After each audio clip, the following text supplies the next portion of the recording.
All right, get ready to dive deep because today we're going after a story about profit whales in the crypto world.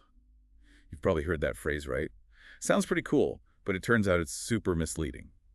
Behind these supposed trading masterminds, well, we found something a lot more shady. Yeah, it's true. This whole case just rips the mask off the crypto market. It shows how easy it is to twist the story, especially with blockchain. I mean, it's complicated stuff. It really is. Our source today, it's a piece from McLean News, and they throw out this stat that just blew my mind. Get this. Between 2021 and 2022, a full 25%, one out of every $4, reported loss to fraud. Gone, stolen cryptocurrency. That's nuts, right? So we're going to break it all down. Okay. How are these criminals using high-leverage crypto trading platforms to clean their dirty money? The implications, huge for the whole market. Oh, absolutely. We're talking about cracks in the whole system. This calls for way better security, that's for sure. So picture this. You're scrolling crypto Twitter, right? You see these accounts bragging about crazy profits from high-leverage trading. They're like the rock stars of crypto. Risky moves, making a killing, people calling them profit whales. Sounds kind of tempting, doesn't it? Yeah, kind of aspirational almost. Right. But here's where things get really interesting. Zach XBT, the on-chain detective, he starts digging into these profit whales on this platform called Hyperliquid. And what does he find? Well, it turns out these so-called financial gurus are nothing but criminals. They're just really good at hiding it. Zach XBT's investigation, it shows they're laundering stolen cryptocurrency, making it look like they're these awesome traders when really it's just dirty money changing hands. Yeah, like evil genius stuff, right? But the scariest part, all those new investors, they see these profit whales and think, hey, I could do that too. It's like this dangerous fantasy, this idea of getting rich quick, and people who don't get the risks, they can get burned bad. At first, everyone thought it was the Lazarus Group, those North Korean hackers. But Zach XBT ruled them out. Which is a big deal because it tells us the bad guys in crypto. It's not just governments anymore. It's a whole bunch of cyber criminals, all with different trick and reasons for doing what they do. It makes it a lot harder to defend against. Seriously scary stuff. So break this down for me. How are they actually using these high-leverage trading platforms to clean the money? Okay, so picture this. High-leverage platforms like Hyperliquid. They let you, as a trader, control a ton of crypto with only a little bit of your own money. Like say you got $100. You can control $1,000 worth of crypto because the platform is giving you leverage. Okay, I get that. High risk, high reward, yeah. But how does that actually help the criminals? See, for them, it's not about getting rich. It's about how fast they can move that dirty money and make it disappear. They zip those stolen funds through a bunch of trades, making it almost impossible to follow the trail. So even if they lose some money while they're trading, whatever's left is basically untraceable. Exactly. It's like they give that remaining money a disguise. Authorities. They have a really hard time finding it and getting it back. It's messed up. They're taking a system that's meant for real trading and twisting it. Makes you wonder if those platforms are even trying to stop this. And that's exactly where the problem is. The criminals are getting smarter faster than the people who are supposed to be regulating them. Matillion News is pretty blunt about it. They say without some global plan to regulate all this, it's just way too easy for criminals to take advantage. It's like the Wild West out there. Yeah, and we all know how that turned out. Regulators, they're always one step behind, struggling to keep up with how fast things are changing in crypto. They react instead of prevent, and that can be bad news. It really can. Like that Bybit hack recently, remember? $1.5 billion gone, poof. The worst hack in crypto history. That one sent shockwaves through the whole crypto world. I mean, for good reason. Even the big players are vulnerable. Looks like we need a new sheriff in town. And it looks like the on-chain detectives, folks like Zach XBT, are stepping up. They're doing what traditional security just can't. It's wild, isn't it? They track these crazy money movements across all kinds of blockchains and platforms. And get this, they often find the answers before official investigations even start. They're doing amazing work, but they can't do it all alone. These high-leverage trading platforms, they need to step it up big time. So what can they actually do to protect themselves and all of us from these criminals? What needs to change? First things first, we need way stronger security everywhere. We're talking better safety rules like multi-signature authentication for every transaction, making sure they know who they're dealing with, really checking IDs. So like a total system upgrade. Exactly. And more people are saying they need to be stricter about where that money's coming from. Source of funds checks, they're calling them. If we can keep the criminals out in the first place, that's a huge win. Okay, tougher security is a must, but what about the fallout from all this profit whale stuff? McGlion News put together this table, market impact analysis, and it's not pretty. It's like dominoes, you know? One thing falls, and it sets off a chain reaction. So let's break it down, because I think our listeners are going to want to hear this. Yeah. In the short term, people are going to be questioning every big trade they see. Every time someone brags about winning big, everyone's going to be suspicious. Yeah, no one's going to trust anyone, especially on those high-leverage platforms. Building back trust, it's going to be tough. And then there's how the regulators react. They were already jumpy after that Bybit hack, but this is going to send them into overdrive. Oh, yeah. I wouldn't be surprised if we see a whole bunch of new rules and restrictions, especially for leverage and those KYC, AML things we talked about before. Know your customer, anti-money laundering, you know. Right. And all that could change the whole industry. Platforms might have to do emergency security checks, and maybe we'll even see new security standards for everybody. Yeah. I bet we'll start seeing investors wanting to move to the more regulated and secure platforms. They want to know their money's safe. But all that security, all those regulations, that comes with a price tag, right? Of course. It might make it harder for new people to get into crypto, and it could even slow down innovation. It's tough trying to find the right balance. So how do we keep things safe without killing the whole point of crypto, the growth and the potential? It's a tough one. It really is. And how we answer that question is going to determine the future of cryptocurrency. Welcome back to our deep dive.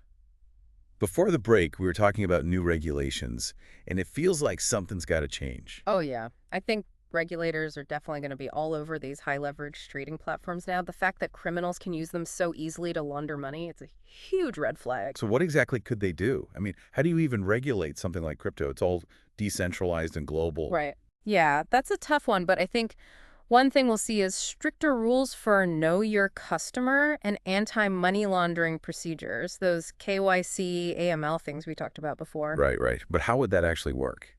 Every platform would have to, like, check everyone's ID. That sounds like a logistical nightmare, honestly. Would be a lot of work, that's for sure, both for the platforms and the regulators, but it's starting to feel like there's no other way. If you want to fight money laundering and financial crime in crypto, you got to know who you're dealing with. So imagine this. Every time you want to trade crypto, you got to show your passport, proof of address, maybe even answer some security questions. It's like going through TSA just to buy Bitcoin. It might be a pain, but I think most people would be okay with it if it meant a safer and more trustworthy system. And it's not just about individual users either. Platforms would have to get way better at tracking transactions, flagging anything suspicious, and reporting it to the right people. So basically, way more oversight and accountability everywhere. Exactly. And I think we'll see regulators looking closer at leverage limits too, especially for regular investors. That makes sense. High leverage, yeah, it can mean big wins, but it can also mean huge losses. It's risky, especially for people who are new to this. It's like walking a tightrope. You're trying to protect people, but you don't want to kill innovation either. You nailed it. Finding that balance is going to be crucial. That's how you make sure the crypto market stays healthy in the long run. Too much regulation and things stagnate, but too little. It's just a free-for-all, and that's how the bad guys win. And speaking of bad guys, we got to talk about North Korea, right? The elephant in the room. We mentioned ZachXBT ruled out the Lazarus Group in this case, but they're infamous for their crypto heists. It's like they're the poster child for crypto crime, aren't they? They've been busy, that's for sure, and their tactics are getting more advanced all the time. It used to be just targeting individuals, but now they're hacking exchanges and pulling off these crazy social engineering schemes. It's not just about, like, breaking into systems anymore. It's psychology, deception, tricking people. Oh, yeah. They've become experts at social engineering, using phishing scams, fake websites, even, like, catfishing people to get their private keys or trick them into sending crypto. That's crazy. Criminals are getting so creative, always finding new ways to exploit people. It just shows you how important it is to be educated and aware. You got to be smarter about online security. Couldn't agree more. User education is key. Everyone needs to know the basics of crypto safety. Strong passwords, being suspicious of weird links, never ever share your private keys, stuff like that. Right. Don't trust those emails from Nigerian princes. So, besides educating ourselves, what else can we do to fight these, like, super advanced cybercrime operations? Well, blockchain analytics is a big one, and it's getting better all the time. There are companies now that do nothing but track crypto transactions and look for anything shady. So they're like the forensic accountants of the blockchain. Exactly. They have all this fancy software and algorithms that let them trace money flows, see patterns, connect the dots between different wallets and exchanges. That's pretty impressive. Yeah. But can they actually catch the criminals? Isn't cryptocurrency supposed to be anonymous? It's true that blockchain transactions are pseudonymous, which means they're not directly tied to real-world identities. But with enough data and expertise, you can often figure out who's behind those transactions, link them back to real people or organizations. So the blockchain leaves a trail, even if it's hidden. And these blockchain analytics companies are like digital detectives, huh? Putting all the pieces together. That's a great way to put it. And they're getting really good at helping law enforcement track down criminals and recover stolen crypto. All this is really promising, but it feels like we're just scratching the surface here. What does all this crypto crime mean for the future of cryptocurrency itself? That's the million-dollar question, isn't it? Are these incidents going to make people lose faith in crypto and slow down its adoption? Or will the industry figure out how to make things more secure and come out stronger? It's like we're at a crossroads. The next few years are going to be crucial. They'll determine if crypto becomes mainstream or just stays a niche thing, always struggling with security issues. And I think the key is balance, you know? You need to encourage innovation, new tech, new applications, but you also need to protect people and prevent crime. Yeah, a tough balance to strike. Okay, before we wrap up this part of our deep dive, let's shift gears a little and go back to those on-chain detectives we talked about. Their work seems more important now than ever, but how will their role change as the crypto landscape keeps evolving? That's a really interesting question and one that we're going to explore in more detail in the next segment. All right, folks, stick with us. We'll be back with the final part of our deep dive into profit whales, stolen crypto, and the future of blockchain security. Welcome back to the deep dive. We've been talking about these profit whales and all the crypto crime that's going on. Before the break, we left off with a big question. How do on-chain detectives, like ZachXBT, fit into all this as crypto keeps changing and getting more complicated? It's making me wonder, are these digital detectives like the future of cybersecurity? It's definitely possible. As crypto grows and we see more sophisticated attacks, the need for these specialized investigators, it's only going to go up. They're the ones who know how to follow the money through all that blockchain craziness. I can't even imagine how much data they have to go through. Yeah. Tracing transactions across all these different platforms, figuring out how these smart contracts work. It's like putting together a puzzle, but the puzzle pieces are constantly changing. Exactly. And that's why they're becoming so important. Regular law enforcement, a lot of times, they just don't have the people or the know-how to handle crypto crime. They're always trying to catch up, while these on-chain detectives, they're already out there fighting the bad guys in their own world. It's like they're the cyber cowboys of the Wild West. Oh. But seriously, what skills do you need to be a good on-chain detective? Yeah. As the criminals get smarter, how do you stay ahead of them? It's got to be like coding wizards and blockchain masters. Well, you definitely need the technical chops, yeah. You got to be fluent in blockchain technology, understand how all the different cryptocurrencies work, be able to analyze those complex smart contracts, but it's more than that. So what else is there? Like gut instinct, street smarts, being able to spot patterns like Sherlock Holmes. Those are all good, but I think the most important thing is persistence. These investigations take a lot of time, and they can be super frustrating. You're often dealing with people who are hiding their identities, transactions that are buried, and things are always changing. You've got to be dedicated to keep digging until you find the truth. So it's not a job for quitters. But what really blows my mind is the impact these on-chain detectives are having. We talked about ZachXBT exposing scams and getting back stolen money.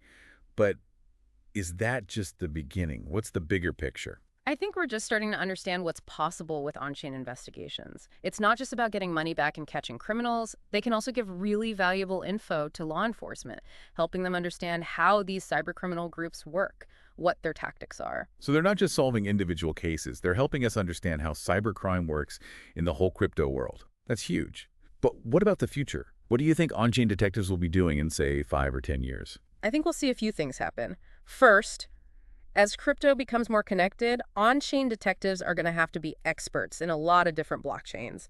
It won't be enough to know just Bitcoin or Ethereum. They'll need to be able to track transactions across all kinds of platforms and protocols. Right, like a detective who can speak a bunch of different languages and understand different cultures. What else? I think we'll see on-chain detectives and law enforcement working together more closely.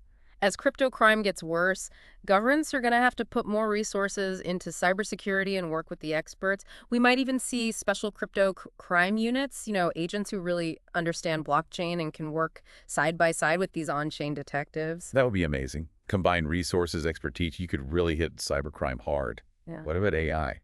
Artificial intelligence. It seems like AI could be really good at analyzing all that blockchain data and spotting suspicious activity. Could AI eventually take over for human on-chain detectives? AI is definitely going to be a big part of blockchain security. Those machine learning algorithms, they can process huge amounts of data way faster than us, and they can see patterns that we might miss. But I don't think AI will ever fully replace human on-chain detectives. So more like a partnership than a replacement. Exactly. Human intuition, creativity, persistence, you can't replace that. AI can be a powerful tool, but it needs humans to guide it, to interpret the data. It's like a dynamic duo, the on-chain detective and their AI sidekick, working together to outsmart the criminals. I like that. So as we wrap up this deep dive, any final thoughts for our listeners? What should they keep in mind as they explore the world of cryptocurrency? Well, the most important thing is to be careful. Cryptocurrency is still pretty new, it's always changing, and there are always going to be risks. Do your research, watch out for scams, and take steps to protect yourself. But don't let fear stop you. Right, crypto has so much potential, we don't want to give up on it because of a few bad apples. Exactly. Enjoy the innovation, but be smart about it. And if something sounds too good to be true, it probably is. Remember, those profit whales promising easy riches, they don't exist. Great advice. Well, this has been an incredible journey. We've learned about profit whales, on-chain detectives, and how crypto security is changing. Hopefully, our listeners are feeling a little more confident about navigating the worlds of cryptocurrency, even with all the risks. It's been a great conversation, and I hope it encourages everyone to stay informed, stay safe, and stay ahead of the game in this fast-moving world. And for anyone who wants to dig even deeper into this topic, check out the questions at the end of that McLion News analysis. There's always more to learn. Until next time, keep diving deep.